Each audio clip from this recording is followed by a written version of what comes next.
রাজনৈতিক দলগুলো নাগরিক সমাজের সমন্বয়ে একটা জাতীয় সরকার, সেটা আপনারা কাকে মিন করেছেন? মানে কারা সরকারে আসে নাই? মানে এটা জাতীয় সরকারটা কে? মানে পরের লাইনে আছে জাতীয় সরকার অনেক দিন স্থায়ী হবে এই বিবেচনায় বিএনপি জাতীয় সরকার আসতে রাজি হয় নাই। তো বিএনপি রাজি হয় নাই, তার জন্যই কি আর কোনো রাজনৈতিক দলকে ইনভাইট করা হয় নাই, নাকি বিএনপি আচ্ছা। রাজি হয় নাই বইলেই অন্য কোনো সরকার রাজনৈতিক দলগুলো আসে নাই?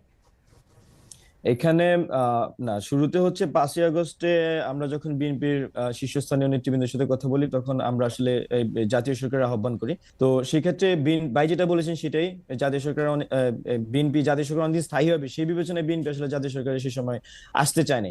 তো বিএনপি যেহেতু এখানে ফ্যাসিবাদের বিরুদ্ধে রাজনৈতিক সংগঠন হিসেবে সবচেয়ে বড় রাজনৈতিক দল, এবং বিরোধী দল হিসেবে তো তখন সবচেয়ে বড় বিরোধী দল ছিল এই ফ্যাসিস্ট আওয়ামী লীগের আমলে।